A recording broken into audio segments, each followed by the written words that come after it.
کہ اگر کسی انسان کو جن سے مخالف کسی گناہ کی دعوت دے وہ اس پہ راضی بھی ہو، اس وقت انسان اپنے آپ کو بچائے، کتنی بڑی بات ہے۔ اور پھر صرف بچانا ہی نہیں بلکہ جب یہ یقین ہو کہ اس بچانے کے بدلے میں سزا بھی ملے گی، قید خانے میں ڈالا جائے گا، وہاں اذیت اور تکلیف بھی ہوگی، اور اس کو برداشت کر لینا یہ اور نور علی نور ہے۔ لہذا معلوم یہ ہوتا ہے کہ جو اللہ تبارک و تعالیٰ کے مقرب بندے ہوتے ہیں وہ تکلیف برداشت کرنا پسند کر لیتے ہیں، لیکن اللہ تعالیٰ کی ناراضگی مول لینا پسند نہیں کرتے ہیں۔ تو اس میں ذرا وہ میرے بھائی بہن توجہ فرمائیں کہ جن کے خاندان میں، جن کے گھر میں کوئی اگر ایسا فرد ہے جو یہ کہتا ہے میں رشوت نہیں لوں گا چاہے کتنی مجھے تکلیف آئے، میں رشوت نہیں لوں گا، اور وہ بیچارہ رشوت نہ لینے کی وجہ سے ناجائز کاموں میں تعاون نہ کرنے کی بنا پہ تنگ دستی میں مبتلا ہوتا ہے، اذیت میں، پریشانی میں مبتلا ہوتا ہے، تو اور کوئی نہیں تو گھر والے اس کو طعنہ دیتے ہیں،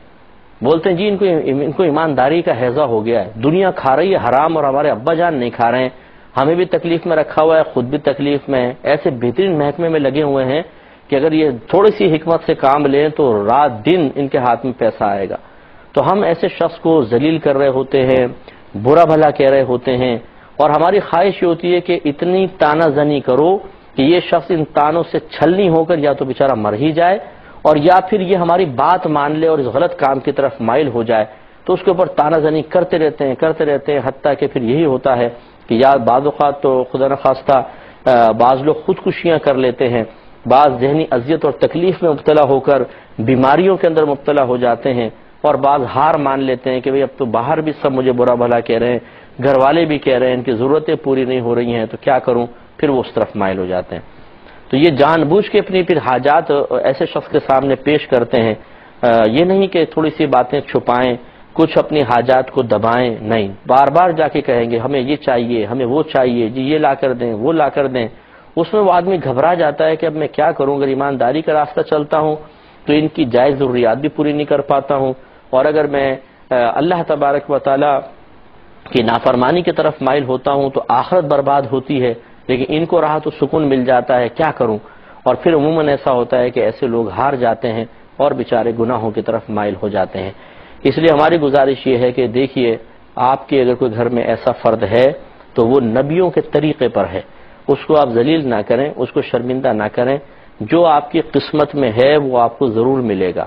جو آپ کی قسمت میں نہیں ہے وہ آپ کو کبھی نہیں مل سکتا۔ ہمارے نبی کریم صلی اللہ علیہ وسلم کا فرمان عالی شان ہے جو آپ نے حضرت ابن عباس رضی اللہ تعالی عنہ سے ارشاد فرمایا تھا کہ اے ابن عباس، اگر پوری دنیا تجھے نفع پہنچانے پر جمع ہو جائے تو اتنا ہی نفع پہنچا سکتی ہے جتنا اللہ نے تیری قسمت میں لکھا، اور اگر یہ سارے تجھے نقصان پہنچانے پر جمع ہو جائیں تو اتنا ہی نقصان پہنچا سکتے ہیں جتنا اللہ نے تیرے لیے پہلے ہی لکھ دیا ہے۔ تو معلوم ہوا کہ سارے مل کر بھی کسی کو اللہ تعالیٰ کے فیصلے سے زیادہ نفع نہیں دے سکتے اور اس کے فیصلے سے زیادہ نقصان میں مبتلا نہیں کر سکتے۔ تو آپ کے جو بھی رشتہ دار ہیں، والد صاحب ہیں یا بھائی ہیں یا وہ بہنیں جن کے شوہر اس طرح کے ایماندار ہیں اور وہ اپنے شوہروں کو طعنے دے رہی ہیں، یہ یاد رکھیے کہ جتنا آپ کی قسمت میں ہے اتنا ہی ملے گا۔ اگر آپ نے رشوت کی طرف شوہر کو مائل کیا اور زیادہ گھر میں آنے لگا تو یہ مت سوچئے کہ شاید یہ رشوت کا بدلہ ہے، یہ تو اللہ تبارک و تعالیٰ نے آپ کی قسمت میں لکھا تھا، اس ملنا ہی تھا، اگر آپ صبر کرتی تب بھی آپ کو ملتا، لیکن آپ نے شوہر کو ایک ناجائز ذریعہ اختیار کرنے پر مجبور کیا، اس سے وہ بھی گنہگار ہوا اور آپ بھی گنہگار ہوئے۔ اس لیے یہ ذہن میں رکھیں کہ جتنا اللہ نے لکھا ہے وہ ضرور ملے گا۔ تو اگر کوئی ایمانداری کے راستے پہ چل رہا ہے تو اس طرح کے جملے کہنا کہ وہ بیچارہ اس ایمانداری کے راستے کو چھوڑ کر گناہوں کا راستہ اختیار کرے یا دیانت دارانہ راستہ طے کرتے ہوئے بھی اپنے آپ کو مجرم سمجھے،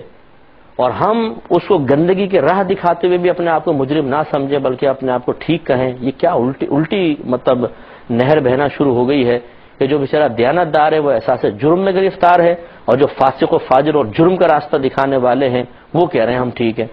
تو یہ میدان محشر میں پتہ چلے گا۔ دیانت داری سے بتائیے، اگر میں آپ سے یہ کویسچن کروں کہ آپ اللہ تبارک و تعالیٰ کو آپ دونوں میں سے کس کا عمل پسند ہے، بس یہ بتائیے، آپ کا مجبور کرنا اللہ کو پسند آئے گا یا اس شخص کا دیانت دارانہ راستہ طے کرنا اللہ کو پسند آئے گا؟ تو آپ کا جواب یہی ہوگا کہ نہیں، بالکل اللہ تعالیٰ